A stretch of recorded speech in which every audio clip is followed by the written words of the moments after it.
Perkenalkan, nama saya Vega Francisca. Saya dari Prodi S1 Keperawatan dengan NIM 1733055. Di sini saya akan menjelaskan tentang akuntabilitas perawat kritis, teknologi keperawatan holistik, alternatif, dan komplementer dalam keperawatan kritis. Nah, sebelumnya, yang pertama saya akan menjelaskan akuntabilitas perawat klinis. Praktik keperawatan kritis didukung oleh organisasi dalam menyediakan banyak sumber daya dan jaringan internasional. Salah satu misi dan SCCM adalah untuk menjamin kualitas yang tinggi dan hemat biaya bagi pasien yang sakit kritis. Prioritas utama dalam organisasi adalah edukasi untuk keperawatan kritis. AACN menerbitkan banyak materi ringkasan EBF praktik yang terkait dengan spesies ujian disediakan untuk spesialis seperti keperawatan neonatal, perawatan anak, perawatan kritis, dan perawatan progresif ICU dan EICU. Sertifikat dan ujian tersebut dianggap sebagai salah satu untuk menjaga kualitas keperawatan dan melindungi pasien dalam memberikan perawatan dan jasa. Dalam keperawatan akut dan kritis ada pemberian penghargaan bacaan yang diberikan pada hasil yang terbaik dan kepuasan dalam menunjukkan keperawatannya. Berpikir kritis yang dilakukan oleh perawat merupakan komponen penting dalam akuntabilitas profesional perawat sehingga kualitas dari asuhan keperawatan sudah dijamin baiknya. Lalu, teknologi keperawatan kritis. Dalam dunia keperawatan, pertumbuhan teknologi telah terlihat khususnya di dalam keperawatan kritis. Kompetensi teknologi dapat mempengaruhi asuhan keperawatan yang diberikan oleh perawat kritis. Semua tenaga kesehatan yang berada di dalam keperawatan kritis dianggap untuk mempelajari peralatan baru, perangkat pemantauan, dan tetapi yang berkontribusi.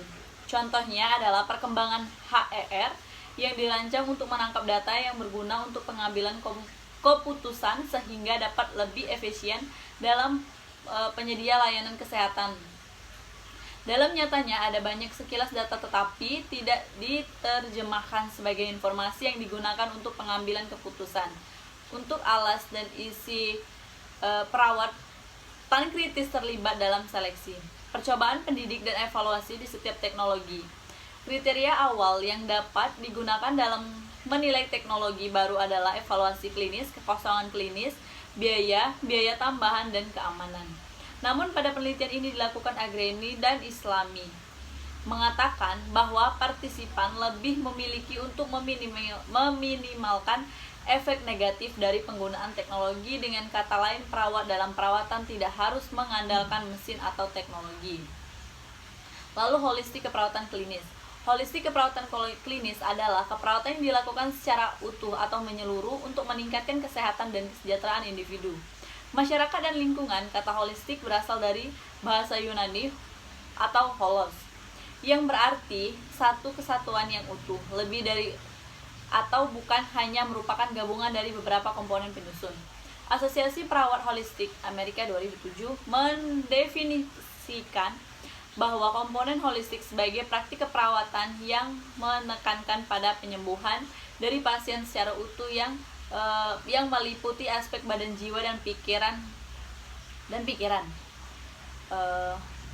Lalu yang selanjutnya ada alternatif dan komplementer dalam keperawatan kritis. Terapi komplementer menawarkan kepada pasien, keluarga, dan penyedia layanan kesehatan pilihan untuk membantu penyembuhan dan pemulihan. Alternatif menunjukkan bahwa terapi khusus adalah pemilihan atau alternatif daripada yang dianggap sebagai pengobatan konvensional dari satu kondisi atau keadaan.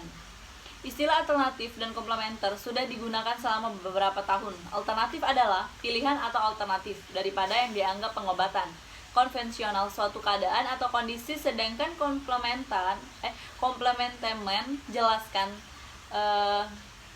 terapi yang dapat digunakan untuk mendukung perawatan konvensional. Sekian penjelasan dari saya. Apabila ada kurang dan kesalahan, saya mohon maaf. Saya ucapkan terima kasih.